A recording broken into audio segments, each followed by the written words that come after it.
আজকে আমরা নবম শ্রেণীর প্রান্তিক প্রকাশনীর এ.কে.এম. শরীফুজ্জামানের লেখা আধুনিক বিশ্বের ইতিহাস ও পরিবেশ এই বইটার দ্বিতীয় অধ্যায় বিপ্লবী আদর্শ, নেপোলিয়নীয় সাম্রাজ্য ও জাতীয়তাবাদ তার অনুশীলনীতে যে প্রশ্নগুলো আছে তার উত্তরগুলো আলোচনা করব।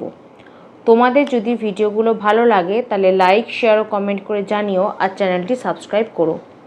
আমার একটা ম্যাথসের চ্যানেল আছে WB ম্যাথস ওয়ার্ল্ড, সেখানে গণিত প্রকাশের কোষে দেখির সমস্ত অঙ্কের সমাধান করে দেওয়া আছে। তার লিঙ্ক আমি এই ভিডিওর ডেসক্রিপশান বক্সে দিয়ে দেবো, আর ওপরের আই বাটনে ক্লিক করেও তোমরা সেই চ্যানেলটি পেয়ে যাবে।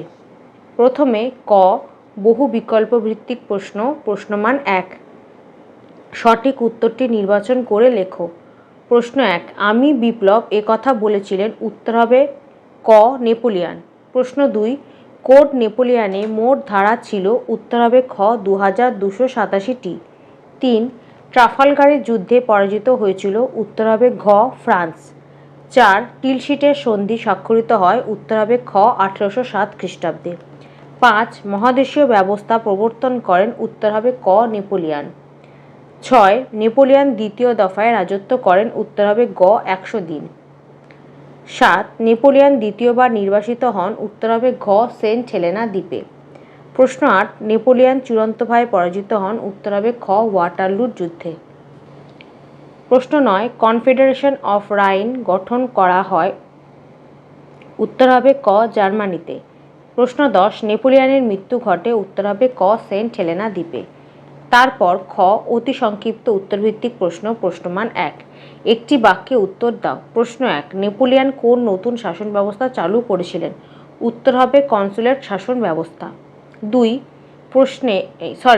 প্রশ্ন 2, কবে নেপোলিয়ন সম্রাট উপাধি গ্রহণ করেন, উত্তর হবে 1804 খ্রিস্টাব্দে।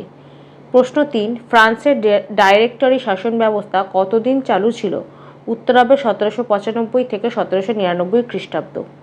প্রশ্ন 4, রাশিয়ার সঙ্গে নেপোলিয়নের কোন সন্ধি স্বাক্ষরিত হয়েছিল, উত্তর হবে টিলসিটের সন্ধি। প্রশ্ন 5, ব্যাংক অফ ফ্রান্স কবে প্রতিষ্ঠিত হয়, উত্তর হবে 1800 খ্রিস্টাব্দে। প্রশ্ন 6, কোড নেপোলিয়ন কবে রচিত হয়েছিল, উত্তর হবে 1804 খ্রিস্টাব্দে। প্রশ্ন 7, লিপজিগের যুদ্ধ কবে হয়েছিল, উত্তর হবে 1813 খ্রিস্টাব্দে। প্রশ্ন 8, বার্লিন ডিগ্রি কবে জারি হয়, উত্তর হবে 1806 খ্রিস্টাব্দে। প্রশ্ন 9, গ্র্যান্ড ডাচি অফ ওয়ারস কি, 43 নম্বর পাতায়। এর উত্তরটা হবে পোল্যান্ডের কিছু অংশ নিয়ে নেপোলিয়ন গঠন করেন গ্র্যান্ড ডাচি অফ ওয়ারস। পোল্যান্ডের কিছু অংশ নিয়ে নেপোলিয়ন গঠন করেন গ্র্যান্ড ডাচি অফ ওয়ারস। প্রশ্ন 10, ফ্রান্সের বিরুদ্ধে চতুর্থ শক্তিজোট কবে গড়ে ওঠে, উত্তর হবে 1813 খ্রিস্টাব্দে। প্রশ্ন 11, মহাদেশীয় ব্যবস্থা কবে ঘোষণা করা হয়েছিল, উত্তর হবে 1806 খ্রিস্টাব্দে। প্রশ্ন 12, নেপোলিয়নকে প্রথমে কোন দ্বীপে নির্বাসিত করা হয়, উত্তর হবে এলবা দ্বীপে। প্রশ্ন 13, নেপোলিয়ন কবে রাশিয়া আক্রমণ করেন, উত্তর হবে 1812 খ্রিস্টাব্দে। প্রশ্ন 14, ওয়াটারলুর যুদ্ধ কবে হয়েছিল, উত্তর হবে 1815 খ্রিস্টাব্দে। প্রশ্ন 15, নেপোলিয়নের জীবনের শেষ যুদ্ধ কোনটি ছিল, উত্তর হবে ওয়াটারলুর যুদ্ধ। তারপর সত্য বা মিথ্যা নির্ণয় করো। 1, নীল নদের যুদ্ধে নেপোলিয়ন জয়ী হয়েছিল, এটা মিথ্যা। 2, পিরামিডের যুদ্ধে নেপোলিয়ন ইংল্যান্ডকে হারিয়েছিল, এটাও মিথ্যা। 3, নেপোলিয়ন ডাইরেক্টরি শাসন ব্যবস্থা চালু করেছিলেন, এটাও মিথ্যা। 4, মিলান ডিগ্রি জারি হয় 1806 খ্রিস্টাব্দে, এটাও মিথ্যা। 5, নেপোলিয়ন ছিলেন বিপ্লবের সন্তান, এটা সত্য। 6, গ্র্যান্ড ডাচি অফ ওয়ারস নেপোলিয়নের তৈরি, এটাও সত্য। 7, রুশ বাহিনী কাঁচামাটির নীতি গ্রহণ করেছিল, এটা মিথ্যা। 8, নেপোলিয়নের মৃত্যু হয়েছিল এলবা দ্বীপে, এটাও মিথ্যা। তারপর বিবৃতিগুলির সঙ্গে মানানসই ব্যাখ্যা লেখো। বিবৃতি 1, নেপোলিয়ন ছিলেন বিপ্লবের সন্তান, এটা হবে ব্যাখ্যা গ, তিনি ফরাসি বিপ্লবের আদর্শে বিশ্বাসী হয়ে তা বাস্তবায়িত করেছিলেন। 2, বিবৃতি, নেপোলিয়ন মহাদেশীয় অবরোধ চালু করেছিলেন, এটা হবে ব্যাখ্যা ক, তিনি ইংল্যান্ডকে বাণিজ্যিকভাবে দুর্বল করতে চেয়েছিলেন। তারপর স্তম্ভ মেলাও। 1 ক, কনফেডারেশন অফ রাইন, এটা হবে 4, জার্মানি। খ, গ্র্যান্ড ডাচি অফ ওয়ারস, এটা হবে 1, পোল্যান্ড। গ, পোড়ামাটি নীতি, এটা হবে 2, রাশিয়া। ঘ, আইবেরীয় উপদ্বীপ, এটা হবে 3, স্পেন ও পর্তুগাল। তারপর 2 ক ফন্টেনব্লু সন্ধি, এটা হবে 4 1814 খ্রিস্টাব্দ। খ টিলশিটের সন্ধি, এটা হবে 1 1807 খ্রিস্টাব্দ। গ বার্লিন ডিক্রি, এটা হবে 2 1806 খ্রিস্টাব্দ। ঘ জাতিসমূহের যুদ্ধ, এটা হবে 3 1813 খ্রিস্টাব্দ। তারপর শূন্যস্থান পূরণ করো। 1 নেপোলিয়ান জন্মগ্রহণ করেন 1769 খ্রিস্টাব্দে, উত্তর হবে 1769। 2 নেপোলিয়ান আজীবন ড্যাশ পথে অধিষ্ঠিত হন 1802 খ্রিস্টাব্দে, উত্তর হবে কনসাল। 3 ড্যাশ খ্রিস্টাব্দে নেপোলিয়ান ডাইরেক্টরি শাসনের অবসান ঘটান, উত্তর হবে 1799 খ্রিস্টাব্দে। 4 নেপোলিয়ান রাশিয়া অভিযান শুরু করেন ড্যাশ খ্রিস্টাব্দে, উত্তর হবে 1812 খ্রিস্টাব্দে। 5 জার্মানি প্রায় ড্যাশটি রাজ্যে বিভক্ত ছিল, উত্তর হবে 300টি। 6 জাতিসমূহের যুদ্ধ বলা হয় ড্যাশ যুদ্ধকে, উত্তর হবে লিপজিগের যুদ্ধকে। 7 ট্রাফালগারে নৌযুদ্ধ হয়েছিল ড্যাশ ও ড্যাশের মধ্যে, উত্তর হবে ইংল্যান্ড ও ফ্রান্সের মধ্যে। 8 ফ্রান্সের বিরুদ্ধে প্রথম শক্তিজোট গঠিত হয় ড্যাশ খ্রিস্টাব্দে, উত্তর হবে 1793 খ্রিস্টাব্দে। 9 ড্যাশ যুদ্ধের পর নেপোলিয়ানকে এলবা দ্বীপে নির্বাসনে পাঠানো হয়, উত্তর হবে লিপজিগের। 10 লিপজিগের যুদ্ধে ড্যাশটি দেশের সৈন্য নেপোলিয়ানের বিরুদ্ধে লড়াই করেছিল, উত্তর হবে 13টি। তারপর গ সংক্ষিপ্ত উত্তরভিত্তিক প্রশ্ন, প্রশ্নমান 2 2-3টি বাক্যে উত্তর দাও। প্রশ্ন 1 নেপোলিয়ানকে বিপ্লবের সন্তান বলা হয় কেন? এর উত্তরটা লিখবে ডাইরেক্টরের শাসনকালে নেপোলিয়ান বৈদেশিক শক্তির আক্রমণ থেকে ফ্রান্সকে বাঁচিয়েছিলেন। কনসুলেটের শাসনকালে তিনি ফ্রান্সকে প্রগতিশীলতার পথে উন্নীত করে বিপ্লবের উৎসস্থল বিজয়ী ফ্রান্সকে ইউরোপের মাটিতে সুপ্রতিষ্ঠিত করেছিলেন। অভ্যন্তরীণ ও বৈদেশিক ক্ষেত্রে ফ্রান্সের মহিমা তুলে ধরেছিলেন ফরাসি বিপ্লবের অগ্রদূত এই নেপোলিয়ান। এই জন্য ঐতিহাসিক H.A.L. ফিশার বলেছেন নেপোলিয়ানকে বিপ্লবের সন্তান। প্রশ্ন 2 টিলশিটের সন্ধি কাদের মধ্যে স্বাক্ষরিত হয়?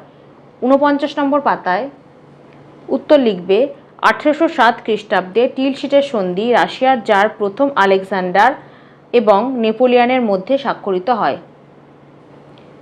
3 উপদ্বীপের যুদ্ধ বলতে কি বোঝো? 48 নম্বর পাতায় এই প্রশ্নের উত্তরটা লিখবে এখান থেকে এতটা, এখান থেকে এতটা। প্রশ্ন 4 কনফেডারেশন অফ রাইন কি? 43 নম্বর পাতায় এই প্রশ্নের উত্তরটা লিখবে এখান থেকে এতটা, এখান থেকে এতটা। এখানে তিনির জায়গায় লিখবে নেপোলিয়ান, তারপর বাকিটা যেরকম লেখা আছে লিখে দেবে। এখান থেকে এতটা লিখবে, তিনির জায়গায় লিখবে নেপোলিয়ান, এই তিনিটার জায়গায় লিখবে নেপোলিয়ান। প্রশ্ন 5 কনসুলেট শাসন ব্যবস্থা কি? 38 নম্বর পাতায় এই প্রশ্নের উত্তরটা লিখবে এখান থেকে এতটা, এখান থেকে এতটা। প্রশ্ন 6 ফ্রান্সের বিরুদ্ধে তৃতীয় শক্তিজোট কারা গড়ে তুলেছিল? 44 নম্বর পাতায় এই প্রশ্নের উত্তরটা লিখবে এখান থেকে এতটা, এখান থেকে এতটা। প্রশ্ন 7 ফ্রান্সের বিরুদ্ধে চতুর্থ শক্তিজোট কারা গড়ে তুলেছিল? 45 নম্বর পাতায় এই প্রশ্নের উত্তরটা লিখবে এখান থেকে এতটা, এখান থেকে এতটা। প্রশ্ন 8 তৃতীয় শক্তিজোট কিভাবে ভেঙে যায়? 44 নম্বর পাতায় 44 নম্বর পাতার শেষের দুটো লাইন লিখবে এখান থেকে এতটা, তারপর 45 নম্বর পাতার এখান থেকে এতটা, এখান থেকে এতটা। প্রশ্ন 9 জাতিসমূহের যুদ্ধ কোন যুদ্ধকে এবং কেন বলা হয়? 45 নম্বর পাতায় এই প্রশ্নের উত্তরটা লিখবে এখান থেকে এতটা, এখান থেকে এতটা। প্রশ্ন 10 শত দিবসের রাজত্ব বলতে কি বোঝো? 45 নম্বর পাতায় এই প্রশ্নের উত্তরটা লিখবে এখান থেকে এতটা, এখান থেকে এতটা। প্রশ্ন 11 পোড়ামাটি নীতি কি? 49 নম্বর পাতায় এই প্রশ্নের উত্তর লিখবে এখান থেকে এতটা, পোড়ামাটি নীতি কি লিখবে এখান থেকে এতটা। প্রশ্ন 12 ওয়াটারলু যুদ্ধ কবে কাদের মধ্যে হয়েছিল? 45 নম্বর পাতায় এই প্রশ্নটা লিখবে ওয়াটারলু যুদ্ধ 1815 খ্রিস্টাব্দের 18ই জুন চতুর্থ শক্তিজোট ও নেপোলিয়ানের মধ্যে হয়েছিল। ওয়াটারলু যুদ্ধ 1815 খ্রিস্টাব্দের 18ই জুন চতুর্থ শক্তিজোট ও নেপোলিয়ানের মধ্যে হয়েছিল। প্রশ্ন ঘ বিশ্লেষণধর্মী উত্তরভিত্তিক প্রশ্ন, প্রশ্নমান 4। 7-8টি বাক্যে উত্তর দাও। প্রশ্ন 1, টিকা লেখো কোড নেপোলিয়ান। 39 নম্বর পাতায় এখান থেকে এত অবধি লিখবে। 39 নম্বর পাতার এখান থেকে এত অবধি লিখবে। তারপর 40 নম্বর পাতার এখান থেকে এতটা, এই দুটো লাইন, এখান থেকে এতটা। প্রশ্ন 2, নেপোলিয়ান ফরাসি বিপ্লবের মূল আদর্শকে কতটা মান্যতা দিয়েছিলেন? 41 নম্বর পাতায় এই প্রশ্নের উত্তরটা লিখবে এখান থেকে এতটা, এখান থেকে এতটা। প্রশ্ন 3, জার্মানির ঐক্য সাধনে নেপোলিয়ানের অবদান কী ছিল? 43 নম্বর পাতায় এই প্রশ্নের উত্তরটা লিখবে এখান থেকে এতটা, এখান থেকে এতটা। এই জার্মানির প্যারাটা পুরোটা লিখবে এখান থেকে এতটা। প্রশ্ন 4, ফ্রান্স বিরোধী তৃতীয় শক্তিজোটের গঠন ও ফলাফল কী হয়েছিল? 44 নম্বর পাতায় তৃতীয় শক্তিজোটের গঠনটা লিখবে এখান থেকে এতটা, এখান থেকে এতটা, আর ফলাফলটা লিখবে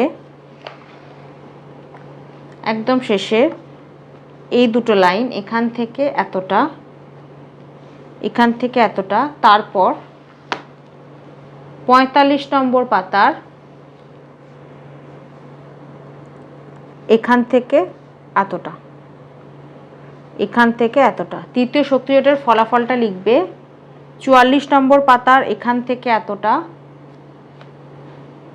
তারপর 45 নম্বর পাতার এখান থেকে এতটা। আর গঠনটা লিখবে, তৃতীয় শক্তিজোটের গঠন লিখবে 44 নম্বর পাতার এখান থেকে এতটা। প্রশ্ন 5, রাশিয়ার সঙ্গে নেপোলিয়ানের বিরোধের কারণ কী ছিল? 49 নম্বর পাতায় কারণটা লিখবে এখান থেকে এতটা, এখান থেকে এতটা, এখান থেকে এতটা। এটা হচ্ছে কারণ, রাশিয়ার সাথে নেপোলিয়ানের বিরোধের কারণ। প্রশ্ন 6, নেপোলিয়ানের রাশিয়া আক্রমণের ফলাফল কী হয়েছিল? 49 নম্বর পাতায় ফলাফলটা লিখবে প্রথমে এখান থেকে এতটা, 49 নম্বর পাতায় এখান থেকে এতটা, তারপর 50 নম্বর পাতার এখান থেকে এতটা, এখান থেকে এতটা। এটা হচ্ছে রাশিয়া আক্রমণের ফলাফল। তারপর ব্যাখ্যামূলক উত্তরভিত্তিক প্রশ্ন, প্রশ্নমান 8। 15-16টি বাক্যে উত্তর দাও। প্রশ্ন 1, নেপোলিয়ান কিভাবে ফ্রান্সের সম্রাট হয়েছিলেন? 37 নম্বর পাতায় এই প্রশ্নের উত্তরটা লিখবে নেপোলিয়ান বোনাপার্টের ক্ষমতা লাভ, পুরোটা লিখতে হবে এখান থেকে এতটা। 37 নম্বর পাতার এখান থেকে এতটা। তারপর 38 নম্বর পাতার এখান থেকে এতটা, এখান থেকে এতটা। তার মানে উত্তরটা লিখবে 37 নম্বর পাতার এখান থেকে শুরু করে 38 নম্বর পাতার এত অবধি লিখবে। প্রশ্ন 2, নেপোলিয়ানের আইন সংস্কারের সংক্ষিপ্ত বিবরণ দাও। 38 নম্বর পাতায় এই যে ফরাসি বিপ্লবের আদর্শের প্রেক্ষিতে কোড নেপোলিয়ান প্রণয়ন, এই পুরোটা লিখতে হবে। 38 নম্বর পাতায় এই দুটো লাইন লিখবে এখান থেকে এতটা। তারপর 39 নম্বর পাতাটা পুরো লিখবে এখান থেকে একদম শেষে এত অবধি।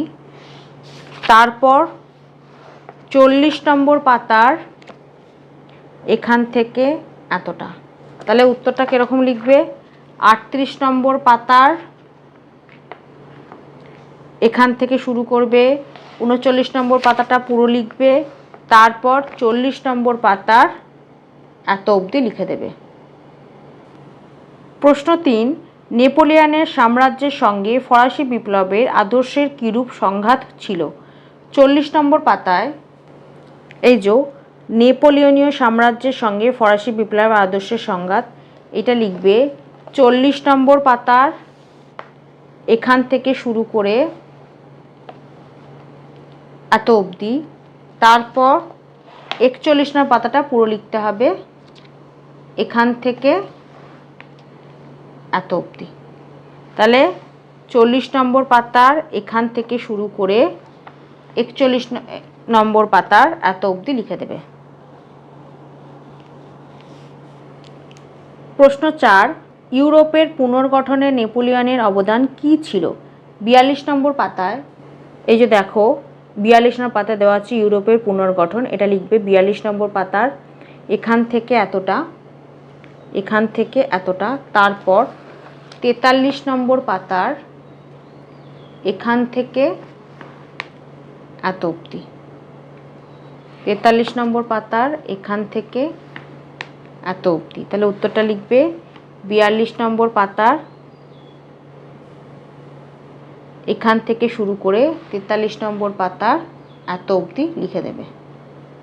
ইউরোপের পুনর্গঠনের ভেতরেই দেখবে দুটো পয়েন্ট আছে, একটা হচ্ছে ইটালি আর একটা জার্মানি, দুটো পয়েন্টই লিখে দেবে। যতটা দেখালাম ততটাই লিখবে। প্রশ্ন 5, জার্মানি ও আইবেরীয় উপদ্বীপে জনগণের নেপোলিয়ন বিরোধী প্রতিক্রিয়া কীরূপ ছিল? 46 নম্বর পাতায় এই প্রশ্নের উত্তরটা লিখবে 46 নম্বর পাতার এখান থেকে এতটা লিখবে, এখান থেকে এতটা। তারপর আমাদের প্রশ্নে চেয়েছে শুধু জার্মানি আর আইবেরীয়, তাহলে ফ্রান্সেরটা আমরা লিখব না। তাহলে আমরা প্রথমে 46 নম্বর পাতার এখান থেকে এতটা লিখব, এটা হচ্ছে ভূমিকা। তারপর দেখো নিচের দিকে দেওয়া আছে জার্মানি, সেটা লিখব আমরা এখান থেকে এতটা। তাহলে 46 নম্বর পাতার এখান থেকে এতটা, তারপর জার্মানি লিখব এখান থেকে এতটা, তারপর 47 নম্বর পাতার এখান থেকে এতটা, তারপর ওই পাতাতেই 47 নম্বর পাতাতেই নিচে দেখো দেওয়া আছে আইবেরীয় উপদ্বীপ, সেটা লিখবে এখান থেকে এতটা, তারপর 48 নম্বর পাতার এখান থেকে এতটা, এখান থেকে এতটা যেমন দেখালাম। তাহলে উত্তরটা লিখছো 46 নম্বর পাতার এখান থেকে এতটা, তারপর ওই পাতারই নিচের দিকে এখান থেকে এতটা, তারপর 47 নম্বর পাতার এখান থেকে এতটা, নিচের দিকে এখান থেকে এতটা, তারপর 48 নম্বর পাতার এখান থেকে এতটা।